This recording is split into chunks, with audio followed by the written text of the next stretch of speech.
The shooting range echoed with the sharp crack of plasma rifles as cadets practiced their marksmanship. Cadet Sarah Chun adjusted her grip on the standard-issue Zephyrian energy weapon, its alien design still feeling awkward in her human hands after 3 months of training. The weapon hummed with barely contained power, designed by a civilization that had mastered energy manipulation millennia before humans had even discovered fire. Pathetic, growled Instructor HFY, his scaled hide rippling with displeasure as he observed the human cadets. The massive Krillian stood nearly 9 feet tall, his 4 arms crossed in a gesture that conveyed both authority and disappointment. Your species continues to embarrass the Galactic Defense Academy with these pitiful scores. Sarah's jaw tightened as she watched her plasma bolt miss the target by several inches. Around her, the other 12 human cadets fared little better. They were the first humans ever accepted into the prestigious academy, representatives of a species that had only recently been granted junior membership in the Galactic Council after demonstrating faster-than-light capability. Perhaps, HFY continued, his voice carrying the distinctive, gravelly tone of his species, humanity should have remained in their primitive solar system instead of pretending they belong among true warriors. The other alien cadets chuckled with various sounds. The crystalline Etherians produced a tinkling sound like wind chimes, while the gaseous Vortani created a low whistling noise. Even the usually stoic Terran cadets, with their stone-like skin, managed what passed for laughter among their kind. Sarah bit back her response and returned to the firing line. The Academy's basic doctrine was clear. Energy weapons were superior to primitive kinetic projectiles. Every advanced civilization had long since abandoned ballistic weapons in favor of plasma, laser, or particle beam technology. Humans were expected to adapt to galactic standards, not cling to their barbaric past. Next exercise, HFY announced, manipulating a holographic display with 2 of his arms. Combat simulation against a Void Stalker. A collective hiss arose from the alien cadets. Sarah had read about Void Stalkers in the Academy databases. Massive predators from the dark spaces between stars. They were nearly immune to energy weapons due to their ability to absorb and redistribute electromagnetic radiation. Their thick, adaptive hide could shrug off plasma bolts that would vaporize a tank. The simulation chamber materialized around them, creating the illusion of a derelict space station floating in the cosmic void. Emergency lighting cast eerie red shadows as the massive form of a Void Stalker prowled through the corridors. The creature stood 12 feet tall, its 6 legs moving with predatory grace. Bioluminescent patterns pulsed along its hide, and its 3 eyes glowed with malevolent intelligence. Standard Academy protocol, HFY explained, though his tone suggested he expected failure. Teams of 4. Sustained plasma fire to overload the creature's absorption capacity. Coordinate your shots to prevent it from adapting to individual weapon signatures. The first team consisted of 2 Krillians, a Netherian, and a Vortani cadet. They moved with practiced precision, having trained together for over a year. Their plasma rifles discharged in perfect synchronization, brilliant beams converging on the stalker's center mass. The creature absorbed the first volley with ease, its hide flickering with captured energy. It moved faster than something that large had any right to, closing the distance to the team in seconds.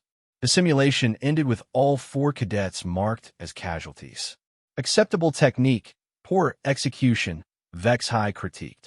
You failed to maintain proper dispersal patterns. Next team. 3 more teams attempted the simulation. The best result came from a group of Terra cadets whose stone-hard discipline allowed them to maintain fire for nearly 2 minutes before the stalker overwhelmed them. Each failure reinforced the same lesson. Void Stalkers were apex predators, evolved to hunt the most advanced species in the galaxy. Human team, HFY called, his voice dripping with anticipation of their failure. Sarah stepped forward with her teammates. Marcus Torres, a former military engineer, Yuki Tanaka, who had been a competitive shooter before joining the academy, and David Kim, whose family had immigrated from Earth's military districts. They were among the few humans who had shown any aptitude for galactic weapon systems. As they entered the simulation chamber, Sarah's hand instinctively moved to her utility belt, where her personal sidearm would have been stored back on Earth. Academy regulations prohibited cadets from carrying non-standard equipment during training exercises, but she felt naked without the familiar weight of her grandfather's modified pistol.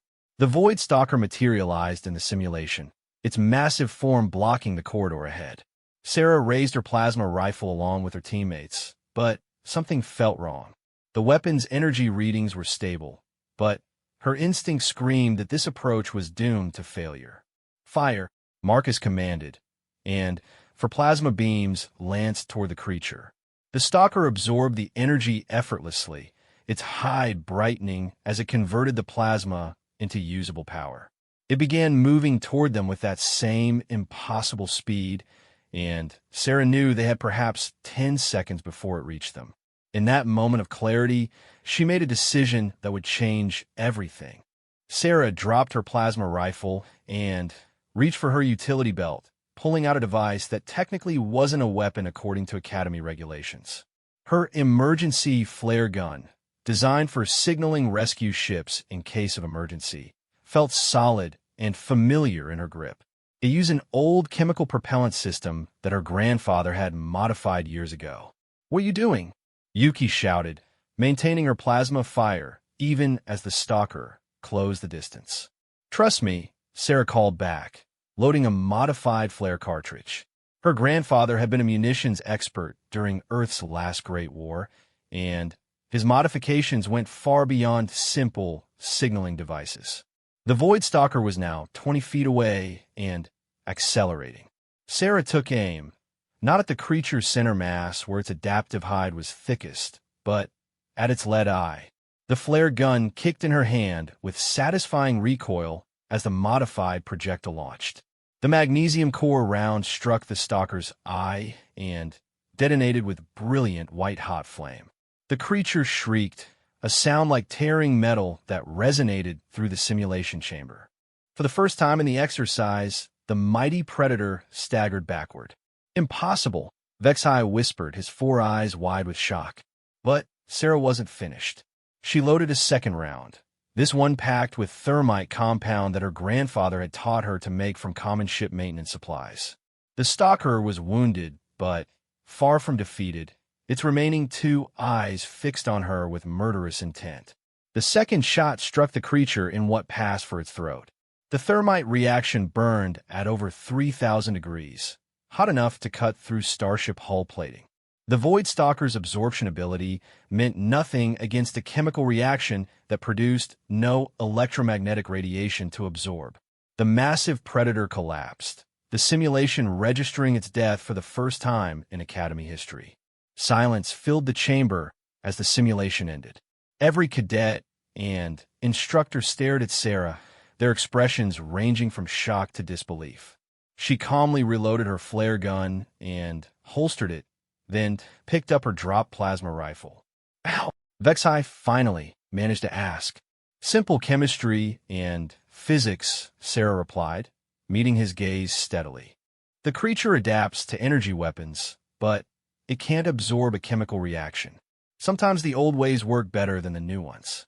The implications hung in the air like a challenge to everything the Academy taught. For thousands of years, the galaxy's greatest military minds had assumed that energy weapons represented the pinnacle of combat technology. A human cadet had just proven them wrong using equipment that most species considered primitive scrap metal. Vexai's expression shifted from shock to something that might have been respect. "Cadet Shun, report to my office after class. We need to discuss your unconventional approach to problem solving." As the other cadets filed out, Sarah noticed a change in how they looked at her. The laughter and mockery were gone, replaced by curiosity and a grudging acknowledgement that humanity might bring something valuable to the galactic community after all. That evening, Sarah sat in her dormitory quarters cleaning her grandfather's modified flare gun. Her roommate, a Netherian named Silera, whose crystalline form reflected the room's lighting, watched with obvious fascination. Your people truly use these kinetic projectile systems in warfare? Silera asked, her voice producing harmonious tones that translated through the universal communicator. For thousands of years, Sarah confirmed, checking the weapon's action with practiced movements. My grandfather always said that sometimes simple solutions are the most effective ones. But why haven't other species considered this approach? Surely some must have encountered similar problems with energy-resistant targets. Sarah paused in her maintenance routine.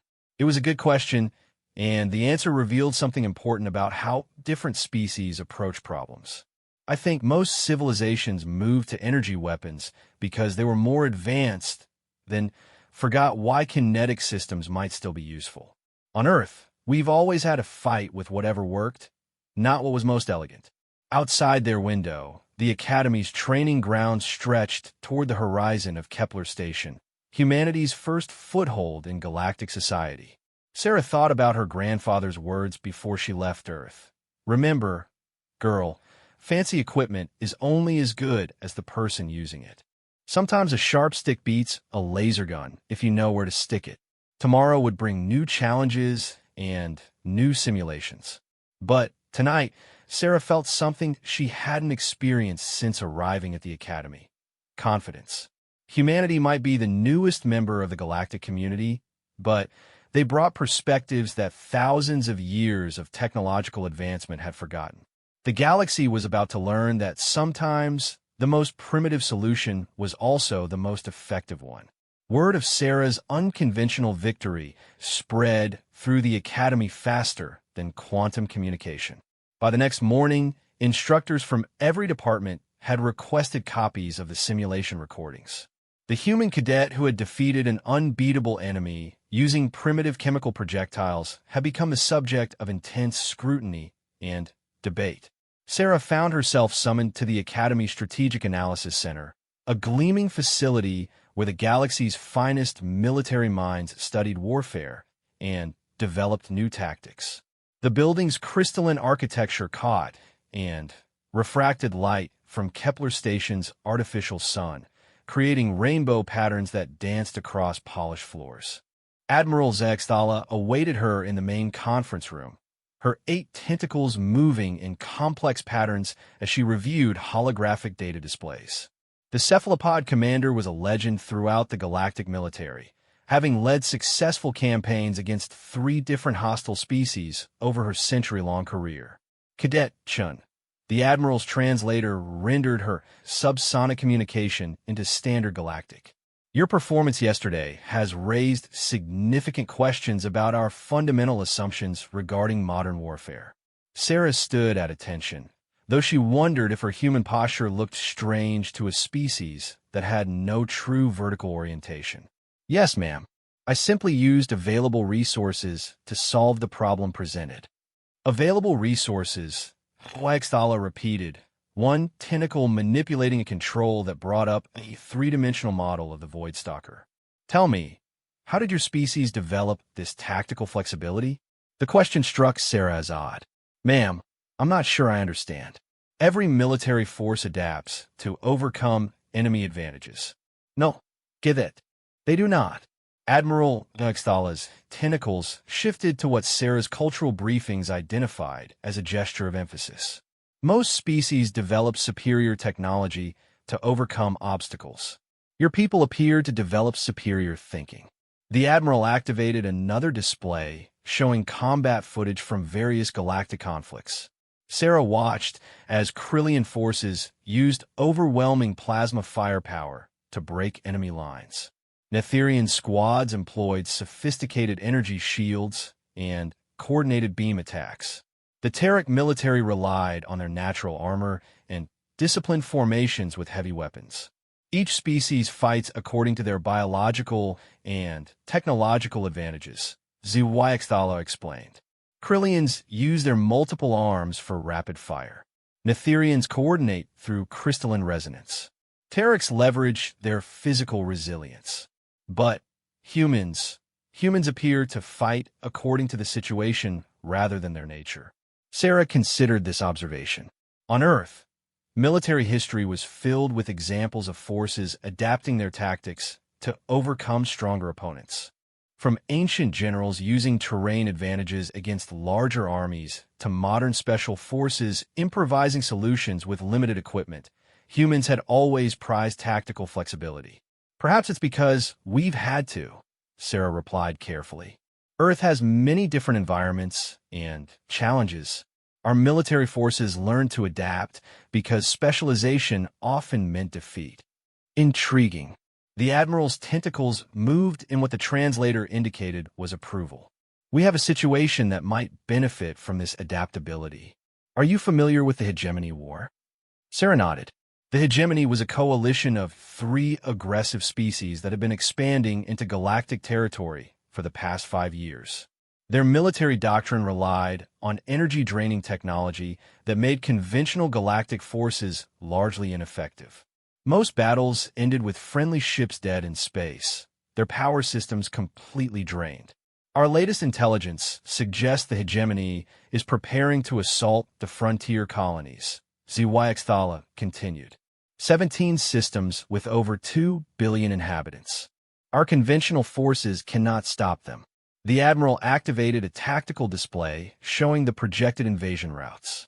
Red arrows swept across multiple star systems, and Sarah could see why the situation looked desperate. The Hegemony's energy-drain technology would neutralize any fleet the galactic military could assemble. What are you proposing, ma'am? A field test of human tactical thinking. We're organizing a special operations unit with one mission: develop unconventional countermeasures against Hegemony technology. You would work with a small team of specialists from various species, but you would have command authority over tactical decisions. Sarah felt her pulse quicken.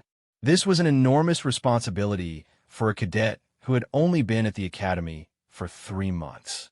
But the challenge excited her more than it frightened her. What resources would be available?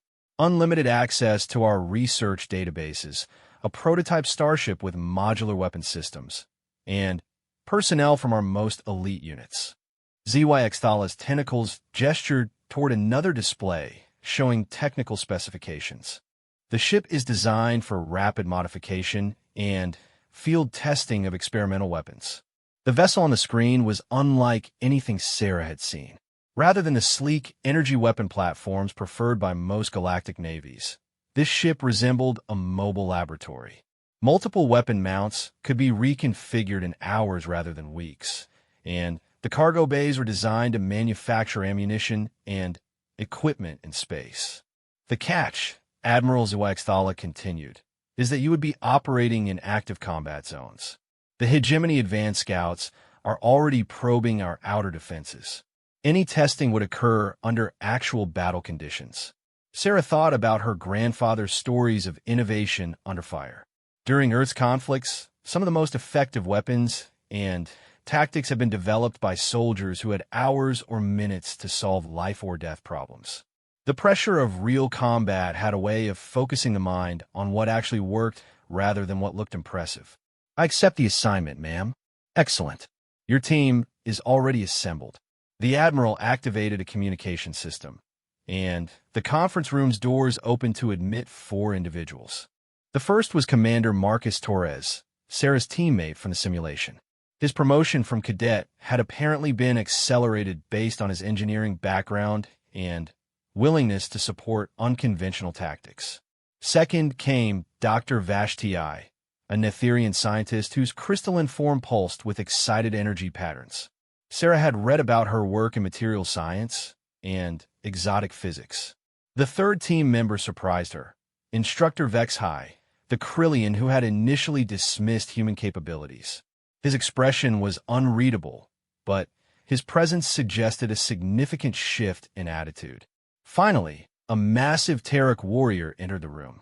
Sergeant Major Krelthok stood over 10 feet tall, his stone-like hide scarred from decades of combat. His species was known for their physical prowess and unwavering loyalty once respect was earned. Your team, Admiral HFY announced. Commander Torres will handle engineering and logistics. Dr. Vashti will provide scientific analysis and weapon development support. Instructor Vexhai will serve as military advisor and liaison with conventional forces. Sergeant Major Krelthok will handle security and ground combat operations. Sarah studied each team member, already thinking about how to leverage their different capabilities. What's our timeline? The hegemony assault begins in 6 standard days, Vexhai said, his gravel voice carrying new undertones of respect. We have that long to develop and test countermeasures that centuries of galactic military science have failed to produce. Dr. Vashti's crystalline form chimed with harmonious tones that her translator rendered as excitement. The challenge is fascinating from a theoretical perspective. The hegemony's energy drain technology operates on quantum field manipulation. Perhaps kinetic systems truly are immune to such interference. Only one way to find out, Marcus added, his engineering mind already working on modifications. If we can adapt our ship's manufacturing capabilities, we might be able to produce kinetic weapons on-site.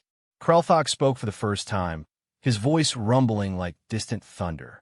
Terek warriors once used stone blades and metal spears. Perhaps old ways serve new purposes. Admiral Vexthala's tentacles moved in a complex pattern that indicated both hope and concern. Your ship, the Forge of Stars, is waiting in Docking Bay 7. All necessary authorizations have been processed. You have complete autonomy to develop whatever weapons and tactics you deem necessary. As the team prepared to leave, the Admiral addressed Sarah directly. Cadet Chun, understand that you carry more than your own species' reputation into this mission. If human tactical thinking can solve problems that have stumped our greatest minds, it will change how the galaxy approaches warfare forever. Sarah felt the weight of that responsibility, but also the excitement of unlimited possibility. For centuries, galactic civilization had advanced along predictable technological lines. Energy weapons had replaced kinetic ones. Sophisticated electronics had replaced simple mechanics. Advanced materials had replaced basic chemistry. But what if advancement wasn't always improvement? What if some problems required stepping backward to move forward? We'll need a complete analysis of every hegemony engagement, Sarah told her team as they walked toward the docking bay. Not just the outcomes, but the specific failure modes of our weapons and systems. Already compiled, Vexhai replied, producing a data tablet. I spent the night reviewing 5 years of combat footage, and I've been modeling their energy drain field effects, Dr. Vashti added. The theoretical framework suggests some fascinating possibilities for circumvention. Marcus gestured toward the docking bay ahead. The forge is equipped with fabrication systems that can work with materials from basic elements up to complex alloys. If we can design it, we can probably build it. Good, Sarah said, feeling the familiar thrill of a problem that required creative solutions. Because I think it's time the galaxy remembered that sometimes the simplest answer is also the right one. As they approached their ship, Sarah thought about her grandfather's words again. The galaxy had spent thousands of years perfecting energy weapons and exotic technology. But they had also forgotten the fundamental truth that had carried humanity through countless conflicts. Adaptability was more valuable than sophistication. The hegemony was about to learn that lesson the hard way. The Forge of Stars hummed with activity as Sarah's team worked frantically to prepare for the hegemony assault. The ship's manufacturing bays had been converted into weapons laboratories where the impossible was becoming routine. Chemical propellants mixed with exotic alloys. Electromagnetic rail systems paired with primitive gunpowder charges. Ancient ballistic principles merged with cutting-edge targeting systems. Field test results are promising. Marcus reported from the engineering bay, his hands covered in grease from manually assembling kinetic weapon prototypes. The hegemony's energy drain fields have zero effect on chemical propulsion or mechanical systems. Dr. Vashti's crystalline form pulsed with excited patterns as she analyzed combat data. Their quantum field manipulation cannot interfere with simple kinetic energy transfer. A projectile fired from a chemical system operates entirely outside their technological framework. Sarah studied the tactical display, showing hegemony scout ships probing the outer colonies. Intelligence reports confirmed what their testing had suggested. The enemy's energy drain technology was devastatingly effective against galactic weapons, but useless against human-style kinetics. "How long until we can equip the defense fleet?" she asked. Vexai gestured with two of his 4 arms toward production schedules. "The main galactic shipyards cannot retool their manufacturing in time, but smaller vessels could be retrofitted with kinetic weapons within days. Then, we focus on what we can change," Sarah decided. "Krelthok, what's the status on infantry equipment?" The massive Terek warrior held up a modified rifle that looked like it belonged in a museum rather than a modern armory. Human-designed projectile weapons can be mass-produced using existing fabrication systems. Simple, effective, immune to hegemony interference. The irony wasn't lost on Sarah. The galaxy's most advanced civilizations were about to defend themselves with weapons that humans had been using for centuries.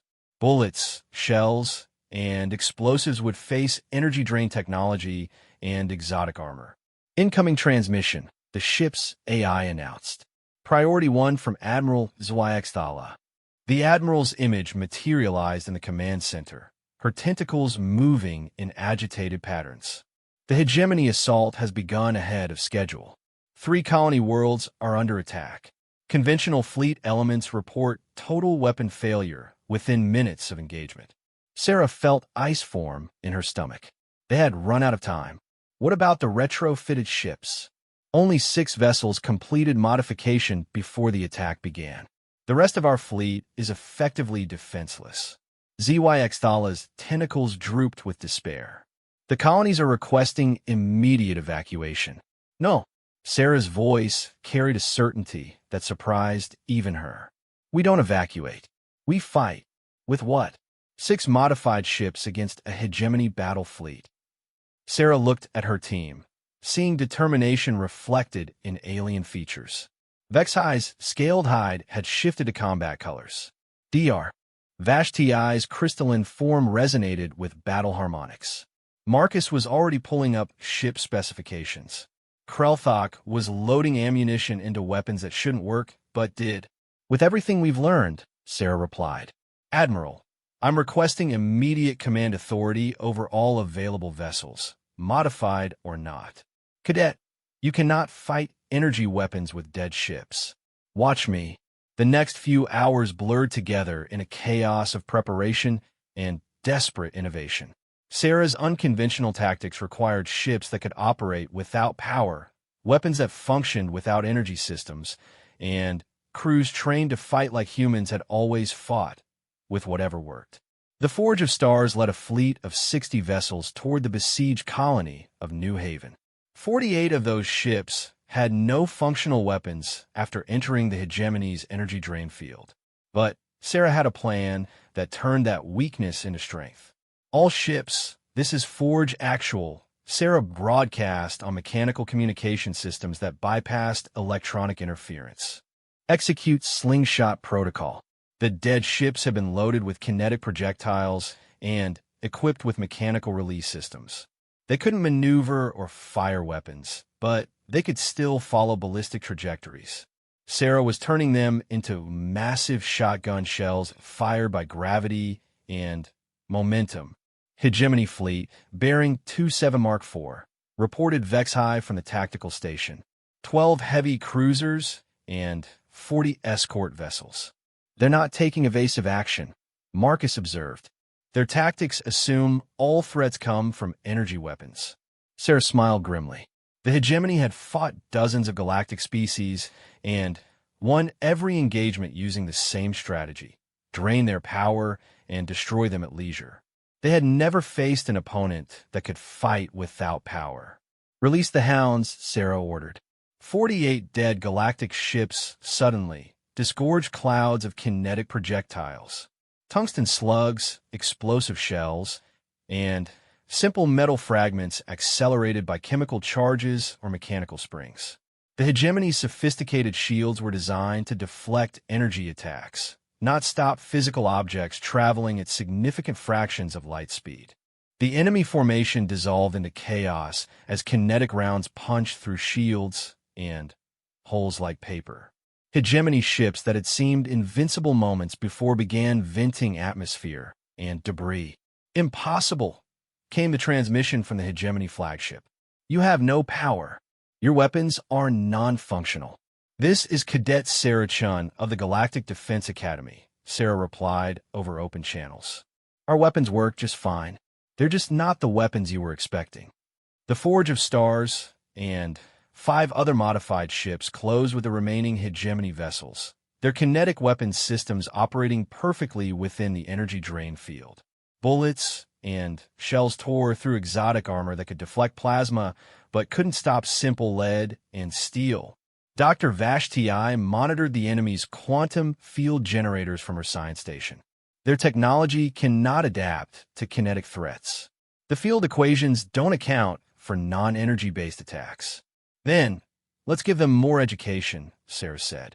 All modified ships target their field generators. Remove their ability to drain other vessels. The battle turned into a rout. Hegemony ships designed to fight energy-based opponents found themselves helpless against projectile weapons that ignored their primary defensive capability. Within an hour, the entire enemy fleet was either destroyed or retreating. Colony ships report the Hegemony ground forces are also withdrawing, Krelthok announced. Their personal energy weapons are ineffective against projectile-armed defenders. Sarah slumped in her command chair as the adrenaline of combat faded. They had won, but the implications went far beyond a single battle. The galaxy's understanding of warfare had been fundamentally changed by human tactical thinking. Forge of Stars, this is Admiral ZYX Thala. Outstanding work, all of you. The Admiral's transmission carried undertones of amazement. Preliminary reports suggest similar results at the other colony worlds. Hegemony forces are in full retreat. Over the following weeks, the galaxy underwent a military revolution. Shipyards that had produced energy weapons for millennia retooled to manufacture kinetic systems. Armies that had relied on plasma and lasers trained with projectile weapons.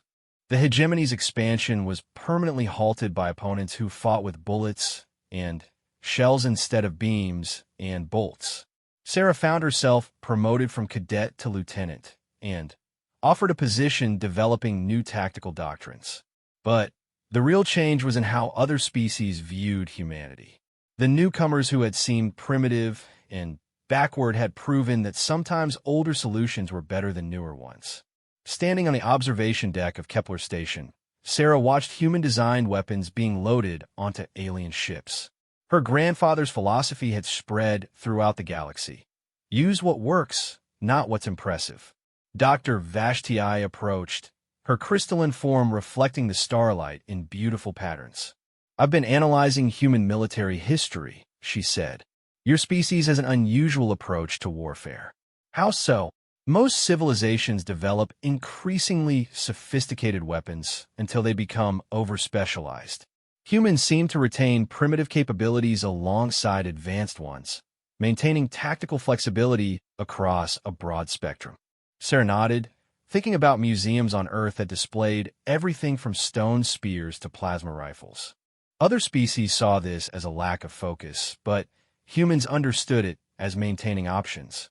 My grandfather always said you should never throw away a tool that works just because you found a newer one. Vexhai joined them at the observation window. His demeanor completely changed from their first meeting. The Academy is revising its entire curriculum based on human tactical principles. We are calling it adaptive warfare theory. What's the first lesson? Sarah asked. Question assumptions, Vexhai replied. Just because something is advanced does not mean it is superior for every situation. As Sarah watched the modified fleet prepare for departure, she felt pride in what humanity had accomplished. They had earned their place in galactic civilization not by copying what others did, but by showing them what they had forgotten. Somewhere in the galaxy, the Hegemony was probably trying to develop countermeasures for kinetic weapons. They would likely succeed eventually. But by then, human tactical thinking would have moved on to the next unconventional solution. The galaxy had learned an important lesson. Never underestimate a species that fights with its mind instead of just its technology. And they had learned it from a human cadet who grinned when told something was impossible and then proved it wrong with tools that shouldn't work, but did. Sarah touched the modified flare gun at her side, her grandfather's gift that had started a revolution. Sometimes the old ways really were the best ways. The galaxy was just finally catching up to what humanity had always known. Adaptability beats sophistication every time.